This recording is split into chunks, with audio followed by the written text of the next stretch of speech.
I thank the House. Move to questions. Call the Leader of the Opposition. Thank you very much, Mr Speaker. My question is to the Prime Minister. ABS data shows electricity prices increased on average by 12.9% per year when Labor was last in government, compared to just 0.3% during the previous coalition government. Given the Prime Minister has now dumped his promise to cut power prices by $275 for Australian families, can the Prime Minister cut the hubris and tell Australian families whether power prices will be higher or lower when they get their next bill? I give the call to the Prime Minister. You hit a 20% increase. I thank so much the Leader of the Opposition for this question, which goes to whether Australians will have higher power prices when they get their next bill. And I'm happy to outline, for the benefit of the House, what the circumstances are when they get the next bill. Because we, of course, did have a policy that we announced on the 3rd of December last year. On the 31st of March this year, the Governor-General, acting on the Minister's advice, signed a determination to delay the publication of the default market offer for energy prices. On the 6th of April, the determination to amend paragraph 17(2)(c) of the Electricity Retail Industry Code was registered and published. On the 7th of April, the determination with the delayed date came into effect. And guess when the election was called? The 10th of April. So 3 days before the election was called, this minister went to the GG, put in a determination to actually change the industry code to keep it secret. Now, on the 11th of April, Parliament was prorogued and caretaker commenced. On the 1st of May, May Day, the previous publication date was the date for the default market offer. The member for Hume. They deleted. The member for Hume. The 21st of May was election day. And guess when they published it? Was it before or after the 21st of May? What do you think? Hands up those who think it might have been before the election. The Prime Hands Minister up those who think it was after the election. The Prime Minister will resume his seat.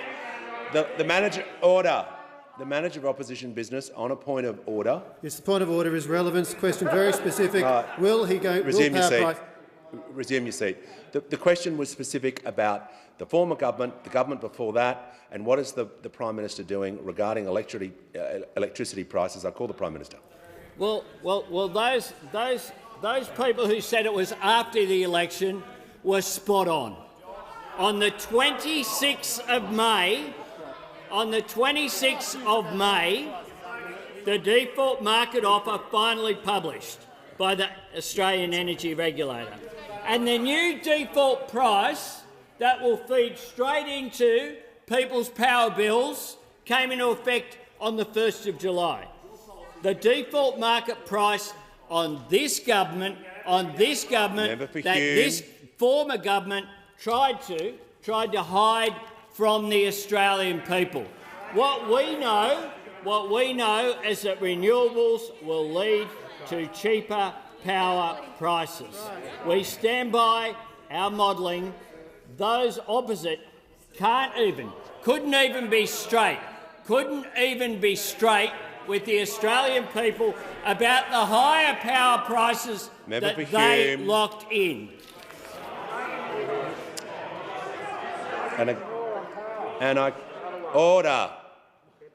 Order. Questions will be heard in silence. I give the call to the honourable member for Higgins. Thank you, Mr Speaker. My question is to the Minister for Indigenous Australians. How is the Australian government progressing the Uluru Statement from the Heart? What is the way forward on a referendum to enshrine an Aboriginal and Torres Strait Islander voice? I give the call to the Minister for Indigenous Australians. Thank you, Mr Speaker, and I thank the member for Higgins for her question and congratulate her on her wonderful speech earlier today.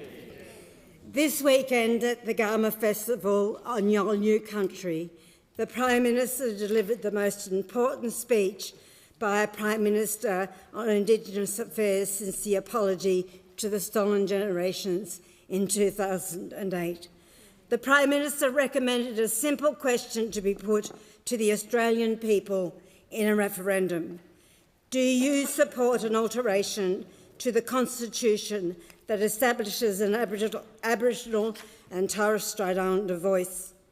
A simple proposition, a question from the heart. As I went around the festival, the sense of excitement was quite overwhelming. Traditional owners from right across Australia looking forward to it with a sense of hope about the future, because they understand that a voice to the Parliament is about both symbolism and practical outcomes. Practical outcomes like education, health, housing and family violence. Because a voice to the Parliament will mean that Aboriginal and Torres Strait Islanders will be consulted and heard on policies that affect them. Practical outcomes that will make a real difference to people's lives. Fairness, respect, that's what the voice is all about.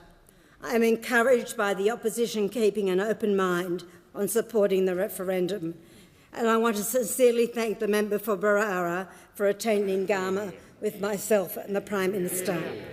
I also want to acknowledge the former Minister and my dear friend Ken Wyatt for the important foundations he put in place on this. We have been talking about recognising First Nations people in our country's founding document for a long time. It is time to get this done together. I want to conclude by quoting another former Prime Minister, and I quote, "The Australian people want to move. They want to move towards a new settlement on this issue. I will put to the Australian people within 18 months a referendum to formally recognise Indigenous Australians in our Constitution." Everyone, that Prime Minister was John Howard in 2007, 15 years ago. If not now, when? If not now, when? Let's get this done together. And I give the call to the Leader of the Opposition. Thank you very much, Mr Speaker. My questions are to the Prime Minister. I refer to the fact that under your government, Prime Minister, households are facing rising power bills and your plan to address this is in disarray.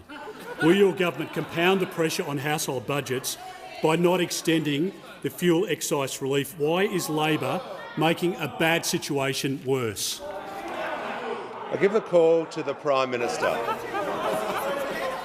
Wow. Order. Order. Prime Minister will be heard in silence. Did that just happen?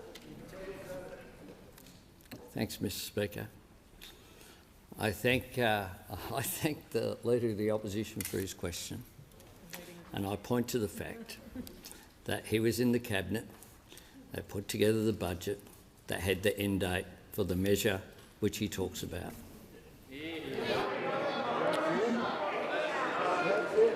I give the call to the member for Canberra. Thank you, Speaker. My question is to the Attorney-General. Why is it so important to include an Aboriginal and Torres Strait Islander voice in the Constitution, and why does it have to happen in this Parliament? I give the call to the Attorney-General.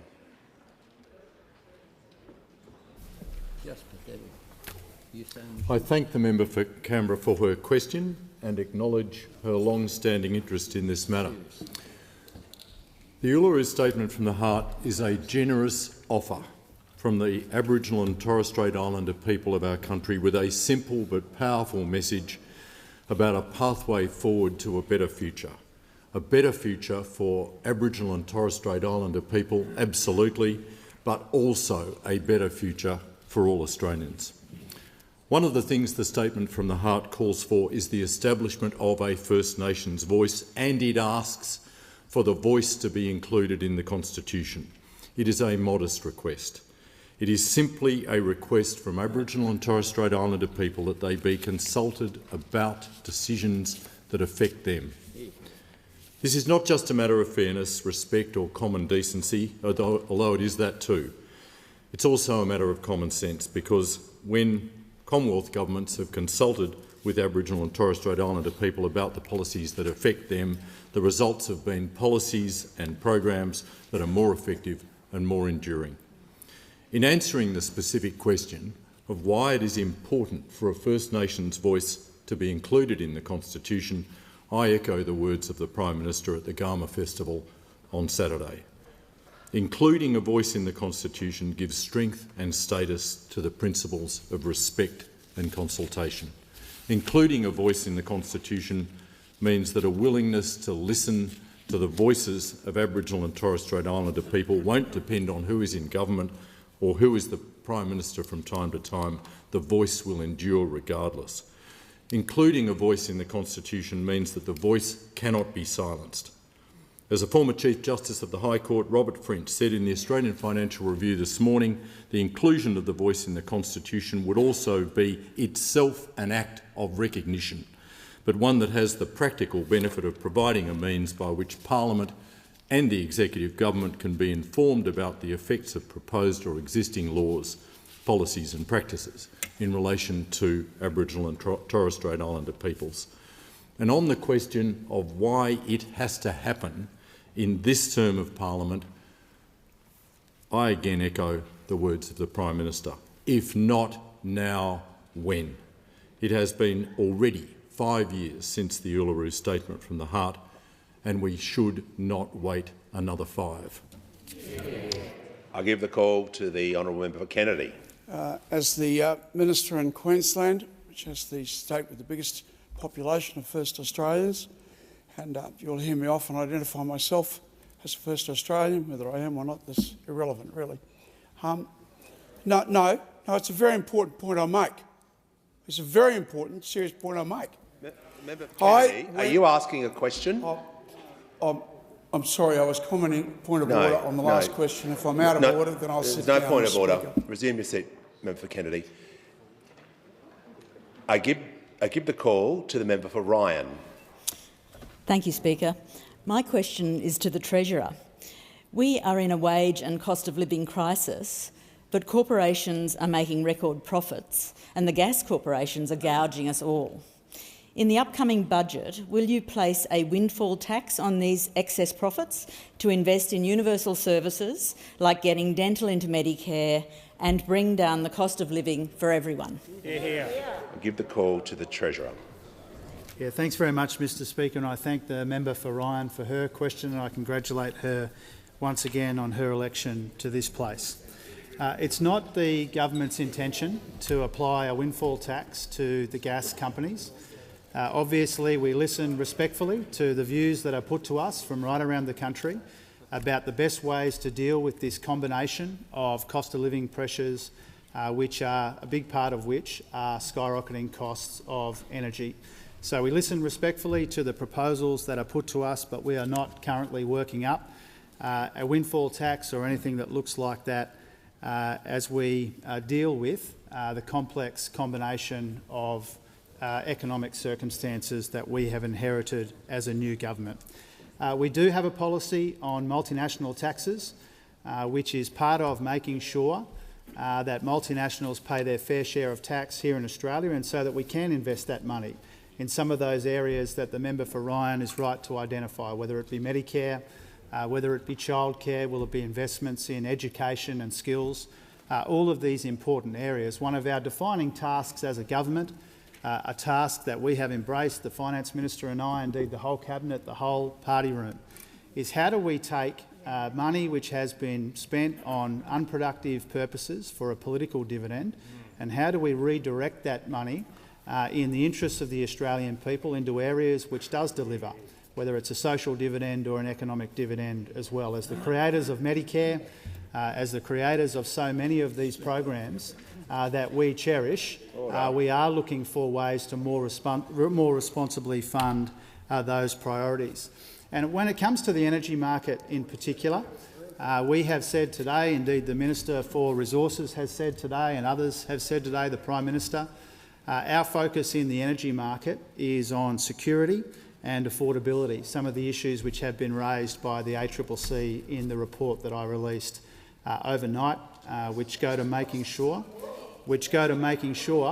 that Australians can access the energy that they need at affordable prices. That's a big reason why inflation is what it is because energy prices are going through the roof. We're conscious of that and we're working to ensure that we can responsibly address that.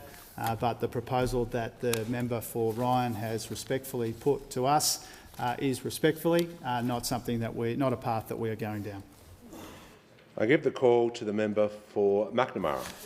Thank you, Speaker. My question is to the Prime Minister. After your attendance at the Garma Festival on Saturday, what is the government doing to bring Australians together to enshrine an Aboriginal and Torres Strait Islander voice in our Constitution? I give the call to the Prime Minister.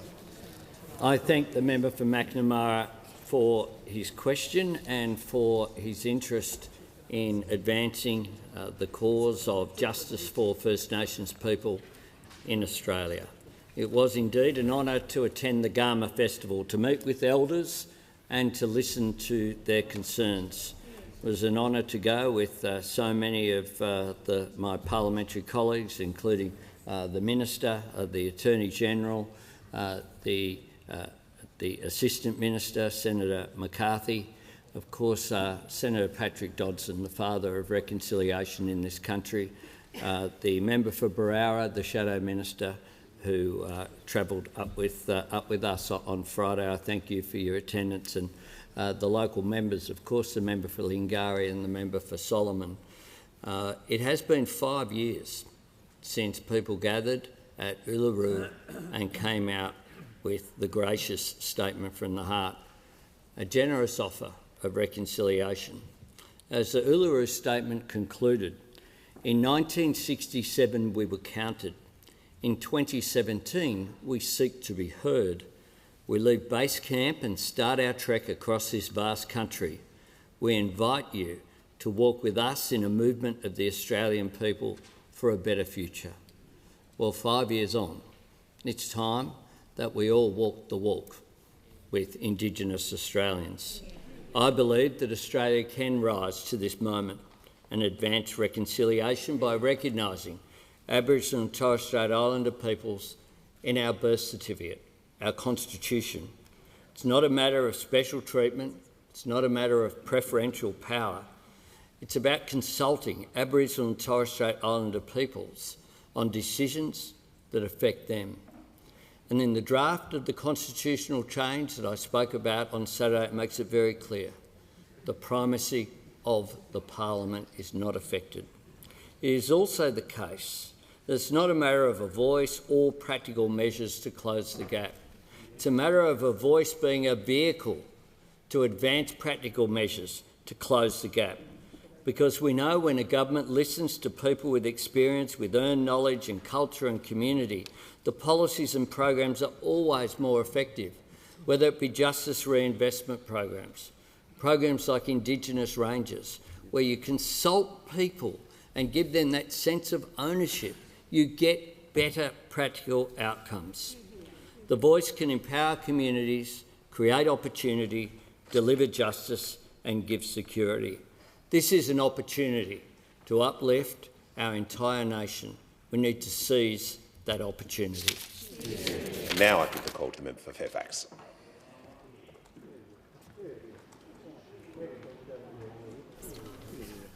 Thank you, Mr Speaker. And my question goes to the Prime Minister, and I refer to the fact that the official Labor Party website continues to promote the promise of a $275 cut in people's household bills. If you're not sure, I've got it just here. I've highlighted it for you. It still says it today, a cut of $275.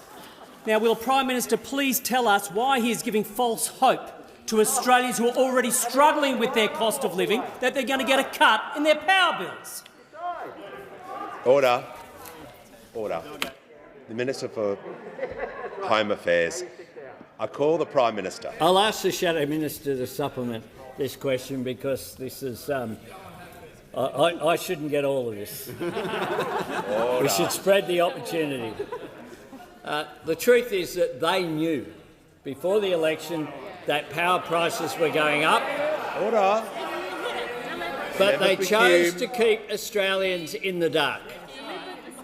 A light-on government that did nothing to keep the lights on. That's what those opposite were. 22 different energy policies, didn't land one of them. Not one. Not one. We have one policy. The member for Hume. We announced it in December last year, and we will implement that policy, and we will deliver more renewables into the system, which is the cheapest form of new energy, unlike those opposite who actually had $1 billion fund, $1 billion fund that they announced, and they announced project after project. Order. Project after Order. project The they member did for 3 years Fairfax ago. is seeking the call. I'll just ask the Prime Alina Minister Energy to pause a Gippsland. moment. Oh. Who are you? The member... Order. Order. The member for Hume. The member for Fairfax on a point of order. Relevance, Mr Speaker. My question was very clear. It was asking the Prime Minister why the website of the Labor Party continues to promote a promise that he has since abandoned. Or is he now telling us that he will commit to the two... The Prime Minister, I'll ask to be relevant to the question. He is talking about the policy and comparing regarding ALP policy. I'll call the Prime Minister. That's right. And they announced 3 years ago 3,800 megawatts of new generation in East Gippsland, Reeves Plains, Grattan, Queensland, Dandenong, Victoria, Port Kembla, New South Wales, Lincoln Gap, South Australia, Baroota, South Australia, Armidale, New South Wales, Crow's Nest, Queensland, Tasmania, Eyre Peninsula, Lake Macquarie. 3 years later, not $1, not enough energy to light up a light bulb. And I'd ask the Shadow Minister. I call the Minister for Climate Change and Energy. Well, thanks, Mr Speaker, and thanks to the Prime Minister. Mr Speaker, we are going about implementing our election commitments because we know on this side of the House that clean energy is cheap energy. So we have already started implementing our policies to move renewables to 82% of our grid. And it is the case that the former Minister for Energy didn't just not issue a release, he actually had to physically intervene to change the law. He sat in his office and signed an instrument, Mr Speaker, to change the law. He probably sat in his office and then once he'd done it, he thought to himself, fantastic. Well done, Angus, he thought to himself, Mr Speaker, that's what he thought. We've got the former Minister for Energy who sat on energy price rises. We've got the former Minister for the Environment who sat on a State of the Environment report. I mean, the entire leadership group of the opposition is a walking witness protection program, Mr Speaker. I'm surprised they don't have their meetings in a safe house. Order. Before we continue, order. The member for Hume. The member for Hume will cease interjecting. Before I call the next member, I just remind the minister members should be referred to by their correct title. And I give the call to the member for Fraser. My question is to the Treasurer. What are the implications of the ACCC's report into the gas market released today? Give the call to the Treasurer. Yeah, thanks very much, Speaker, and thank you to the member for Fraser for his question as well. Mr Speaker, high gas prices are making life harder for Australians, for Australian industries and for Australian employers. Wholesale gas prices in the second quarter of this year, around the time of the election, were more than 3 times higher than at the same time last year. That's why in June I worked closely with the Minister for Energy and the Minister for Resources, and together we tasked the Australian Competition and Consumer Commission to investigate skyrocketing gas prices, to consider the supply of gas to domestic versus export markets, and advise the government of any regulatory changes that might be required. And I want to thank the ACCC and particularly its chair, Gina Cass-Gottlieb, for the first-class report that I've released publicly today, which combines an aspect of their regular monitoring with the extra work that we asked them to do. And, Mr Speaker, it contains some sobering reading, I think, particularly in relation to these 3 warnings that they issued. First, the upstream gas market is highly concentrated. Around 90% of the market is dominated by 3 major players. Second, exporters aren't always meeting the spirit of their obligations to the domestic market under the heads of agreement. And thirdly, the domestic market faces a major supply shortfall in 2023 unless action is taken to fix the regime. In other words, the arrangements set up by those opposite aren't working to ensure enough domestic gas at competitive prices. And the ACCC made it really clear that the timing of the gas trigger isn't flexible enough and the rules are too narrow, and the heads of agreement isn't working either because companies aren't consistently offering gas to the domestic market with reasonable notice or at reasonable prices. So most of our excess gas, the gas that isn't contracted, is being exported into the international spot market to take advantage of the current conditions. The domestic shortage that comes from this is expected to be about 1/10 of the domestic supply that we need next year. But here's the thing, Mr Speaker. There's enough uncontracted gas to meet our needs in Australia if the spirit of the heads of agreement is adhered to. And that's why the steps outlined by the Minister for Resources today are so important and why they are called for and supported by the ACCC, to reform the trigger and take the first step towards activating it, to consult on the best ways to go about it and to improve the heads of agreement. This is all about two things: more gas for Australia at more competitive prices. And as the PM said, we will take the necessary steps to make that happen. We call on the gas companies to do the right thing by our workers and by our industries. We can do all this without jeopardising our trade relationships and our reputation as a reliable exporter of energy. We are looking for solutions here, not unnecessary conflict. A decade of slogans, of 22 failed energy policies and wasted opportunities has cost Australians and their industries too much already. Order. The time has expired. I give the call. Order. I give the call to the member for Hume. My question is to the Prime Minister. Prime Minister, how much higher is the cash rate today compared to when you came into government? How much more are Australians paying on a typical mortgage as a result? Order. I give the call to the Prime Minister. Order. The cash rate today is 1.35. And what we know is that the Reserve Bank said earlier on, I want to get this quote, I want to get this right, because the Reserve Bank said... Members on my left. The Reserve Bank said prior to the election they foreshadowed interest rate increases. Now, if those opposite want to argue that if the government had not changed, if the Australian people had not voted for change on the 21st of May, then interest rates would be the same, then they are just kidding themselves. And we know that tomorrow the Reserve Bank will meet and is likely to make another decision. We'll wait and see what that independent decision is. But I do note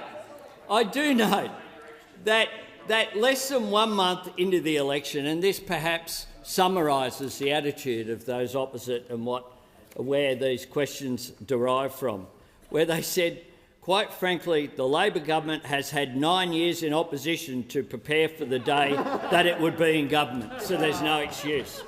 They spent 9 years in office. They won't take responsibility of anything that they left, the $1 trillion of debt or any of the other chaos that they left in the economy, the failure on social policy, the failure on energy policy, the failure on environmental policy. They won't take responsibility for their failure on transparency, whereby, as we've seen, they hid the energy prices. Order. The Prime Minister will take a break. The Prime Minister has concluded his answer. Order. The member for Barker. Order. Questions will be heard in silence. Give the call to the member for Parramatta. My question is to the Minister for Resources. What action is the Albanese government taking to address the East Coast energy crisis while maintaining Australia's reputation as a reliable trading partner? Give the call to the Minister for Resources and Northern Australia. I thank the member for Parramatta for his question and also congratulate him on his election victory. It's also the first opportunity I've had to congratulate you, Mr Speaker, on your elevation to this great role. Mr Speaker, the East Coast energy crisis has been 10 years in the making, all from those opposite. 22 failures of their energy policy, 22 times they've failed to implement an energy policy, and this is the mess you have left this country in. And today we see, as the Treasurer said, the ACCC gas inquiry report has told us that we can expect a 56 petajoule shortfall in 2023. That's the equivalent of about 14 cargoes of LNG K-line carriers going out from these ports. Now, while those opposite engaged while they are in government on petty internal squabbles about energy policy, this government will act and has acted. For a start, this government has extended and will extend the life of the ADGSM. This is the trigger that you are calling for us to pull, yet it doesn't exist at the moment. That right does not exist because you failed to extend the life of that mechanism. So while you hid energy prices, hid the State of the Environment report, you also failed, those opposite, pardon me, also failed to extend the life of the ADGSM, which they all march around calling for us to pull the trigger on. Well, first things first, people. Let's make sure it's actually extended. That process is underway. In fact, it was one of the very first decisions of this government to extend that because we could see this coming. We did not put our head in the sands. Those opposite most certainly have done so. The government today has also opened consultations in regard to reform of the ADGSM to ensure it is an effective tool and is fit for purpose, so that it is available on a more than once a year or annual basis. This is a means to make sure there will be an opportunity to activate a gas security mechanism more often on more reasonable notice, and that can bring downward pressure on gas prices. The current mechanism fails to do any of those things. The government will also start negotiations on the heads of agreement. This is an agreement that has been referred to in the media as a gentleman's agreement. I have no idea why, but anyway, that's what happens in this place sometimes. But the heads of agreement, the target is to get the uncontracted gas, of which there is a sufficient amount to make sure there will be adequate and reasonable and reasonably accessible gas for Australians and Australian manufacturers. It is an important work that this government is about to commence to make sure we will renegotiate the heads of agreement to make sure it's effective. Under those opposite, when they are in government, ever since you implemented the ADGSM and the heads of agreement, the gas companies have ignored it. We will make sure it works and works for the Australian people. The minister's time has expired. Order. I give the call to the Leader of the National Party. Thank you, Mr Speaker. My question is to the Prime Minister. I refer to the Agriculture Minister's admission in the Senate that almost 4 weeks following the barley foot and mouth outbreak, none of the promised 1 million vaccination doses have been delivered to Indonesia, nor have additional veterinarians arrived. How many of the promised 1 million doses have now been delivered and veterinarians arrived in Indonesia? I give the call to the Minister representing the Minister for Agriculture, Fisheries and Forestry. Thanks very much, Speaker. As the Shadow Minister knows, in order to deliver a vaccine, you actually have to make sure that you've got the right virus in the first place, and they take a while to manufacture for a start, and they'll be delivered as we promised in August, as we promised. But if you want to talk about delays, when did we hear about a foot and mouth disease outbreak in Australia? When did we hear about it? We heard about it on Twitter from the then Minister for Agriculture on the 9th of May. The Minister will resume her seat. She's only been going 30 seconds, so the Leader of the National Party rising on a point of order. I started to read it. Okay. Mr Speaker, under Understanding Order 68, on Thursday after question time, I gave a personal explanation about the answer the Prime Minister gave that quoted the tweet in which the Minister has just raised that did not read all the tweets. Resume your seat. There is no point of order. That is a separate matter. If you wish to take another personal explanation, you can. This is not time to do it. It's not during question time. And I give the call to the Minister and ask her to be relevant to the question regarding the delay in vaccine rollout and the 4 weeks after the foot and mouth outbreak has occurred. I call the Minister. Thank you very much, Mr Speaker. So when did we first hear about this outbreak? On Twitter, where the then Minister for Agriculture decided to announce that to the Australian public by a tweet on the 9th of May. And what did he do? He offered a briefing to the opposition, offered a briefing as per our caretaker arrangements, but then what did you do? Absolutely nothing. Nothing. You did nothing. Has the Minister concluded her answer? Yes, she has. The Minister's concluded her answer. The manager will resume. The manager will resume his seat. Order. Order. Order. Questions will be heard in silence. I'll give the call to the member for Hunter. Thank you, Mr Speaker, and congratulations on your new role. My question is to the Minister for Industry and Science. What is the impact of gas price hikes on Australia's manufacturing industry? What would a shortfall of domestic gas mean for the jobs of Australian manufacturing workers? Give the call to the Minister for Industry and Science. Thank you. Thank you to the member for Hunter. And if I may just start by congratulating you, Mr Speaker, on your election and also on the election for the member for Hunter. A former fitter and boiler maker, he knows full well the impact of these issues on manufacturing, and I welcome the chance to respond. The gas price rise has been a serious problem for manufacturing across the country, but obviously for companies and manufacturers in the Hunter, represented by him and the member for Patterson. Gas-reliant manufacturers, they're big employers, particularly in regional Australia and our outer suburbs, and they are obviously concerned about the increase in price, but we should also take a moment to thank those manufacturers who have held on to jobs. They've worn some of those price increases, held on to jobs and protected regional communities, and we are very grateful and thank them for that. They are dependent on the adequate supply of gas at a fair price. And the ACCC today clearly laid bare those flaws in the domestic gas price and the gas market that were outlined by the Treasurer, concentration in the market. You've seen a failure to adhere to the spirit of the heads of the agreement, and there has been a concern around the shortfall and the pressure that that will place on manufacturing.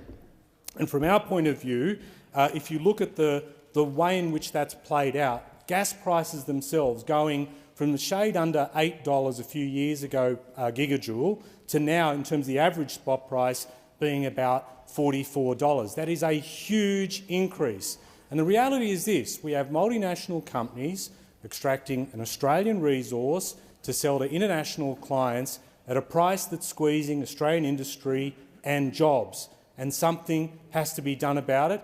And I think there will be a lot of manufacturers today welcoming the announcement by the Minister for Resources to start the consultation around the ADGSM, because we do need to see some movement on this. We do need to see this fixed. We had a lot of talk from those opposite in their time in government, but the reality is what they've put in place does not work and needs to be adjusted, not just in terms of supply.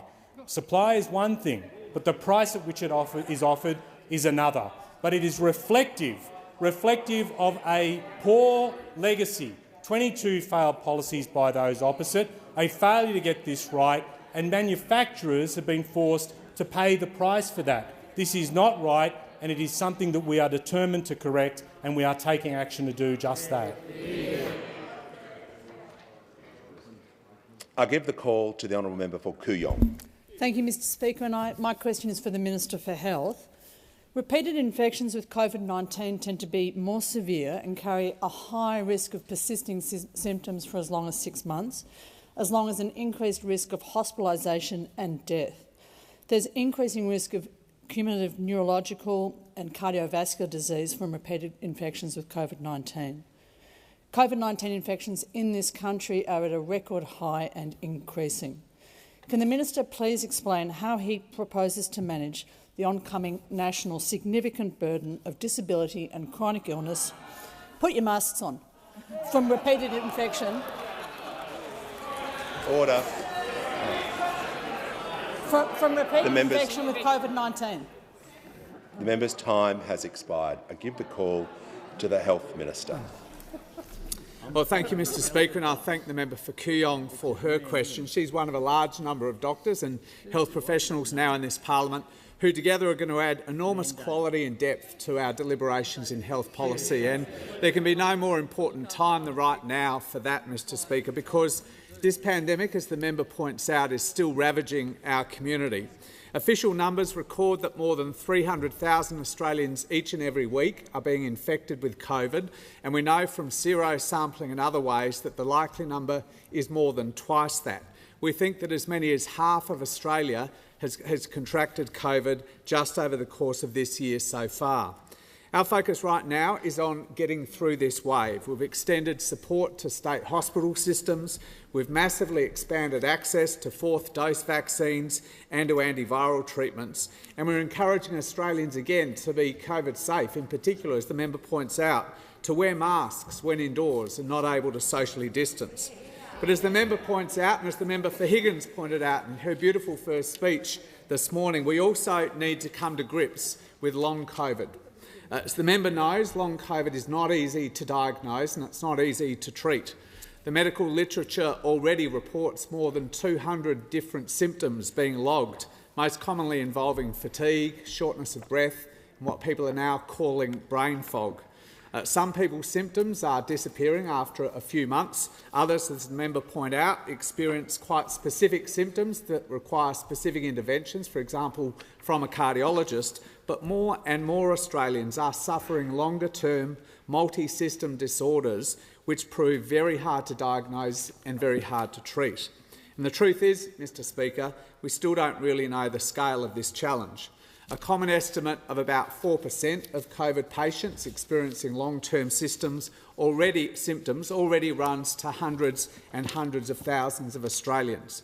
Now, support is obviously available through standard Medicare systems. States are operating long COVID clinics, though their waiting lists are growing, but it's increasingly clear to me that we are going to need to develop a focused response nationally to the phenomenon of long COVID.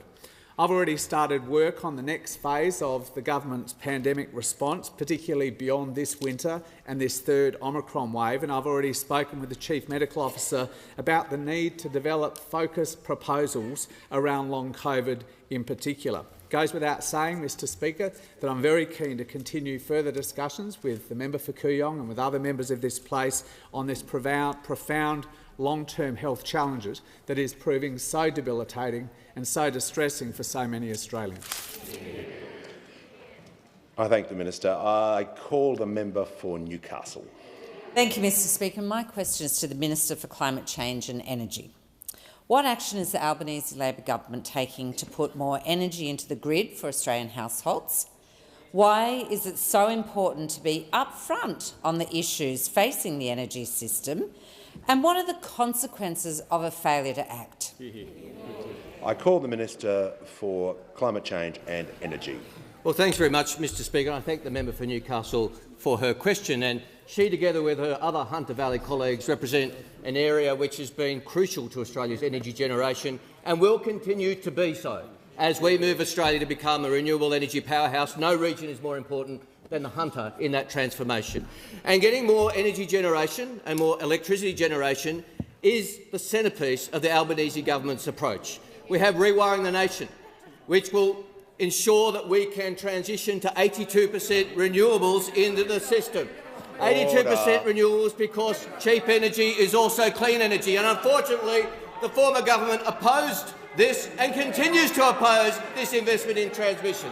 We have our National Energy Transformation Partnership with the states and territories, Mr Speaker, that we are negotiating and working on in good faith with our state and territory colleagues, which is very important and I know the previous Minister for Energy would not have been willing or able to do so. And of course, we have our important community batteries policy and solar banks policy to bring on new renewables and to bring on the storage. But I'm asked, Mr Speaker, about the consequences of a failure act, and that really is what we're dealing with, the consequences of 10 years of delay and denial and dishonesty. And, Mr Speaker, there are 4 unfun facts about the previous government's approach. We know that under the previous government, just warming up, Mr Speaker. The minister will cool down, and I'll call the manager of opposition business. Well, thank you, Mr Speaker. It goes to the question of the extent to which ministers are given free rein to simply give their own interpretation of what's happened over the last 10 years. Standing order, the point of order, Brainiac, is relevant. Order. Members on my right. Standing Order 98C is quite clear on the range of questions as to which ministers can be asked about. It restricted to public affairs administration proceedings pending in the House. And then, of course, there's the well-understood requirement that an answer must be directly relevant to the question. It cannot be appropriate, Mr Speaker, that there's a construct under which a minister is asked a question which invites him to reflect in the broadest possible terms on the conduct of the previous government. He should be telling the Australian people what the Albanese government's plans are to solve the problem. The manager will resume his seat. I'll hear from the order. The member for Moreton. The member for Page. I'll hear from the leader. Thanks very much, Mr Speaker. Just to the point of order, for the benefit of the Manager of Opposition Business, Standing Order 98 that he referred to at the start carries the rules for the questions. They apply to the questioner. Standing Order 104 is the one that refers to the answers, and that's the standing order that refers to the minister. It's not a valid point of order to use Standing Order 98 to try to limit what's in an answer. This question specifically included what are the consequences of a failure to act, and the minister is being specifically relevant to it. I don't need to hear from the manager. I don't need to hear from the manager of opposition business. I understand the point being made, and this was a question to me by the manager last Thursday. Order. Order. I'll continue to listen to both questions and answers carefully and enforce the standing orders. Order. The member for Latrobe. The member for Latrobe. Answers must be directly relevant and within the parameters of the question. And the question was about consequences of failure to act. If that part of the question was not in the question, the minister would not be relevant. I'll make a ruling if I feel the answer is not relevant and outside of the parameters of the question. I call the minister who is being relevant to one part of the question. Thank you very much, Mr Speaker. I understand the sensitivity of those opposite about the 4 unfun facts of their record. In their time, we had 4 gigawatts of energy generation leave the system and only 1 gigawatt of energy generation come on, because the previous government did not encourage renewable energy generation. We saw a 17% decline in renewable energy generation over their period. The second unfun fact, Mr Speaker, is that the previous minister announced $1 billion of funding to get 3,800 megawatts onto the system, didn't deliver a gigawatt, a megawatt, a watt or an electron, Mr Speaker. Not one. Thirdly, their signature policy. We heard a lot about it. Snowy 2.0. Good project. Did we hear before the election? I might have missed it. Did anybody here in the House before the election, the minister come to the dispatch box and announce it was running 18 months late? Anyone? Anyone? No, I don't think it came up. Wasn't mentioned. And finally, the results, Mr Speaker, of their delay and denial is the dishonesty. The minister changing the law so he would not be held to account for his actions, citing an instrument. Mr Speaker, citing an instrument to keep the facts in the Australian people. That's what the previous minister did. Order. We are dealing with the implications of a tailor-made crisis and we're fixing the mess we inherited. Order. I give the call to the Deputy Leader of the Opposition.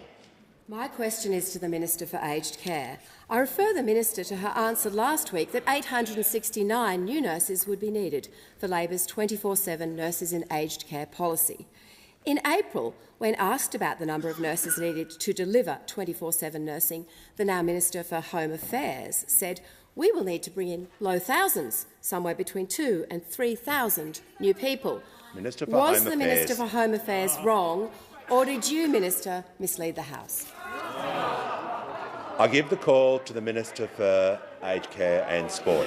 Thank you, Mr. Speaker, and I Order. welcome the opportunity to talk about workforce shortages and the numbers of workforce shortages, specifically about those numbers that came out in estimates. I think it was the 1st of April off the top of my head where these numbers were being discussed.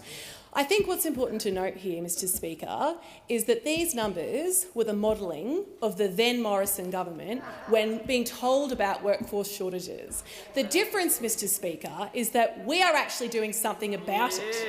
We are doing something about workforce shortages. They were given a secret report that, and the theme of today, that they chose not to tell people about. They were told the bad news and they decided not to tell Australians anything about it and to try and skate through. So yes, when we're talking about workforce, there are different numbers for different things, and the 869 was for the Minister will resume her seat. The Deputy Leader on a point of order.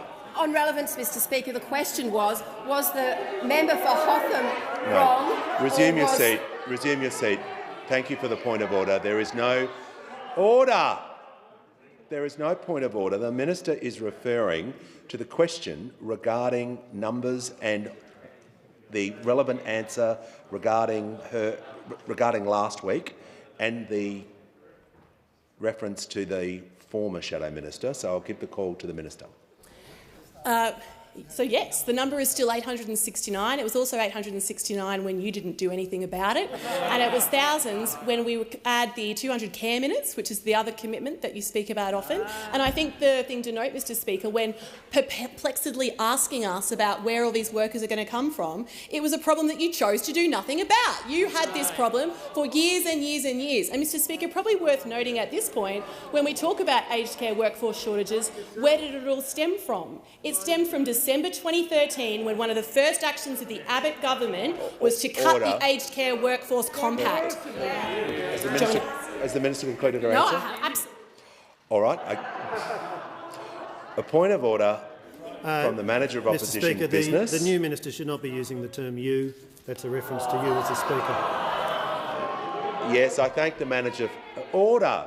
I thank the Manager of Opposition Business for that point. That is creeping into question time. I ask the Minister to refrain from using that term and to return to the question. You are sensitive. If that's the most searing critique they have of me when talking about aged care workforce shortages, I think it says a lot about what they did with their time. I will return to the question. So when we talk about workforce shortages, this started December 2013 when one of the very first acts of the Abbott government was to suspend standing orders in the House to cut the aged care workforce compact, which was one of the first things that cut workers' rights and put us down this trail.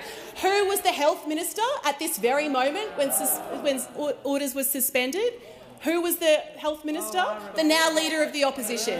He was the one who was the Health Minister when they suspended standing orders to cut the aged care workforce compact, one of the things that set us down this path with terrible workforce shortages, which we're upfront about this, will require thousands of workers to come back online to fix the problem. And that's why we're trying to give them a pay rise. We will need 869 nurses to meet our 24/7 nursing requirement. That was the question you asked me on Thursday. That is the question I answered. I think, Mr. Speaker, you said, want a different answer, ask a different question. That was the number.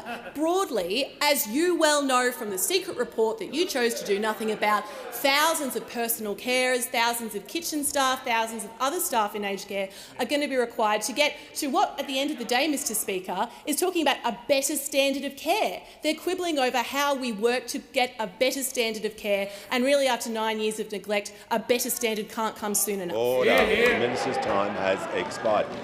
Order. Order. Order. I give the call to the member for Macon. Thank you, Mr. Speaker, and my question is to the Minister for Communications. The impact of scam text messages is increasing at an alarming rate. What steps is the Albanese Labor government taking to better protect everyday Australians? I give the call to the Minister for Communications. Thank you, Mr Speaker, and my deepest congratulations on your elevation. And I thank the member for making for his question, and as he and I think every member of this House knows, too many of our constituents have fallen victim to a scam text message or know someone who has. The perpetrators of scam texts are criminals who operate domestically and overseas. They utilise sophisticated technologies to harm innocent Australians, whom they con into divulging sensitive information that can lead to their identity being stolen. They cause financial loss and emotional distress, and they ruin livelihoods. The ACCC estimates that Australians lost more than $2 billion to scams last year. And to give some perspective, according to ScamWatch, financial losses from scam texts have increased by a staggering 188% compared to the same period last year, already costing Australians over $6.5 million. Now, this government considers this to be completely unacceptable. And consistent with our priority to keep all Australians safe, it is pleasing that new rules recently came into force to help combat scam texts. For the first time, telco providers are required to identify, trace and block scam text messages. There are also enhanced obligations for educating consumers about scam texts. And if the telcos fail to comply with the new rules, they face hefty penalties of up to $250,000. Now, Mr Speaker, can every scam text be stopped? Unfortunately, the reality is that scams will always exist and consumers need to remain vigilant. But these measures offer better protection and deterrence than ever before, and there will be industry-wide consistency to implement and maintain first-rate capabilities to reduce scam texts. Now, Mr Speaker, the evidence from scam call blocking shows that we can make a meaningful reduction in the volume of scam texts as well. In the first 16 months since the industry employed similar rules in relation to scam calls, over 500 million scam calls were blocked from reaching Australian consumers. So I say to the House and to Australians tuning in, if you receive a suspicious text which you think might be a scam, it probably is. Don't click on any link attached to it and don't provide any information in response to it. And I encourage you to visit ScamWatch to report scams and check out its useful tips on detecting and avoiding them. Mr Speaker, these developments reflect this government's broader suite of initiatives to help keep Australians safe from scams. We've committed to establishing a national anti-scam centre, which my colleague, the Assistant Treasurer, will be spearheading. This government is committed to disrupting the business models of scammers, and these latest regulatory improvements in relation to scam texts are an important step in that very sensitive mission. And I give the call to the Deputy Leader of the Opposition. Thank you very much, Mr Speaker. My question is to the Prime Minister. Prime Minister, when asked about how many nurses would be required in aged care to meet your election commitment, your minister said there would be 869 nurses required. Can the Prime Minister please confirm that to meet your election commitment in full, only 869 nurses will be required in aged care homes? Give the call to the Prime Minister. I'm quite happy to take a question from the Deputy Leader of the Opposition about aged care, because we went to the election with a comprehensive plan to fix aged care. It included putting the nurses back into nursing homes, 24 hours a day, because we know that that's one of the issues that's having an impact on emergency departments. If you don't have a nurse in a nursing home, when an elderly person gets sick, they often can end up getting an acute health condition because there's not someone on site to help them. That's what the Royal Commission said. That's what we're responding to.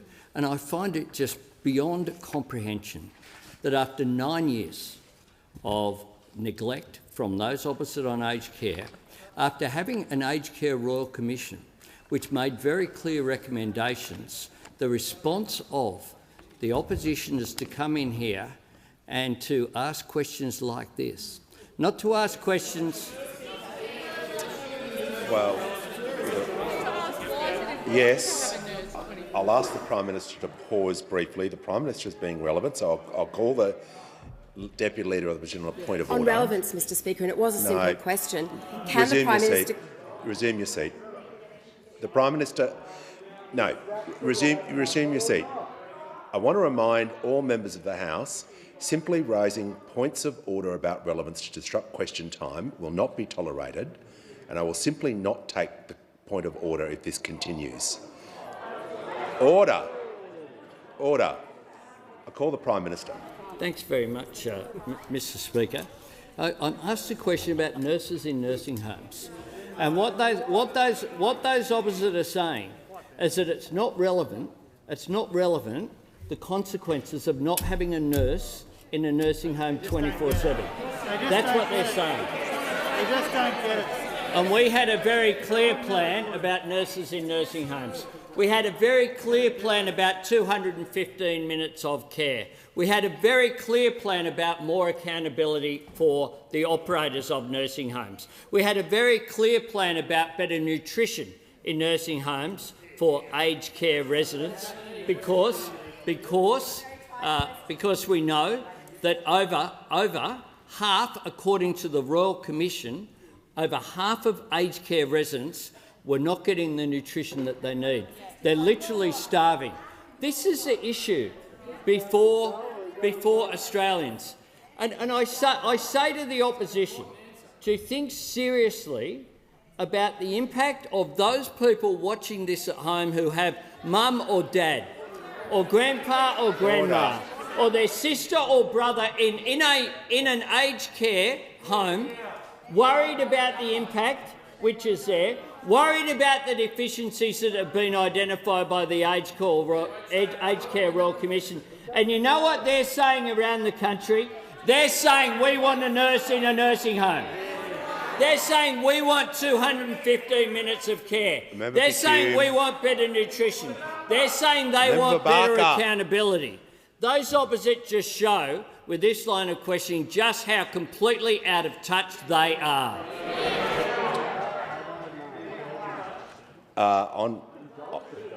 On indulgence, I'll give one moment. Order. Order. Member, the Leader of the National Party. Order. The member for Perth.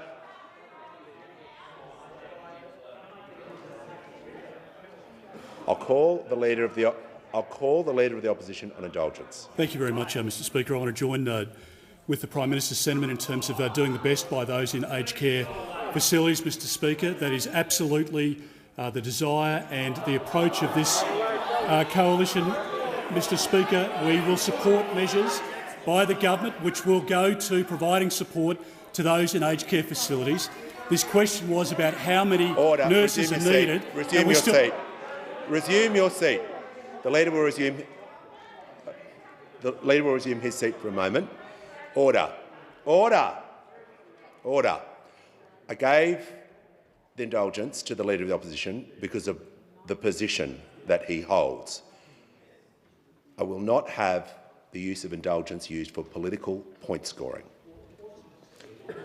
Order. Order. We will move on to the next question. And I give the call to the member for Calwell. Thank you, Mr Speaker. Mr Speaker, my question is to the Minister for Education. What action is the Albanese Labor government taking to alleviate the teacher shortage and ensure that we have more teachers where they should be teaching our kids? Give the call to the Minister for Education. Well, thank you, Mr Speaker, and can I thank the member for Calwell for her question. The first thing I did when I got this job is go back to my old primary school and give my former teacher, Mrs Fry, a hug. It just seemed like the right place to start. Order. Kathy Fry started at Cabramatta Public School in 1978, and she's still there, changing lives. And although I see a lot of smiles across the chamber, we can all think of someone like that, can't we? Somebody who shaped us, someone who changed us, someone who inspired us. There aren't many jobs in this country more important than being a teacher, and we need more of them. We've got a shortage of teachers right across the country at the moment, and it's not just because of COVID, it's not just because of the flu, it's more than that. There are more kids going to school now than ever before, and that's a great thing. but there are fewer people going on to university to study teaching. We've seen a drop of about 16% in the course of the last 10 years. We need to turn that around. That's why we've committed to providing bursaries worth up to $40,000 to encourage the best and brightest to become teachers. That's why we're expanding the High Achievers Teachers Program to encourage mid-career professionals to switch to the classroom. It's also why we're prioritising visas for overseas teachers to come and work here. Can I thank the Minister for Home Affairs who's initiated that? But we've got to do more than that, because it's not just a shortage of people signing up to be teachers. More and more teachers are leaving the profession early, either because they feel burnt out, worn out, or for other reasons. And if we're serious about fixing this, it requires the federal government and state and territory governments to work together. That's why next week, when education ministers meet here in Canberra, we'll focus on this, looking at ways that we can encourage more people to become teachers, how we can improve initial teacher education, and how we can tackle some of those reasons that are causing teachers to leave the profession early. We won't do that on our own. I'm also inviting teachers and principals and other education experts to join us, to pick their brains, get their ideas, to listen to them. This is important work. Education is the most powerful cause for good in this country. It changes lives, just like Kathy Fry's been changing lives for more than 40 years, and we want more Australians to help us do that. I'll give the call to the Prime Minister. Thanks, Mr Speaker. I ask that further questions be placed on the notice paper.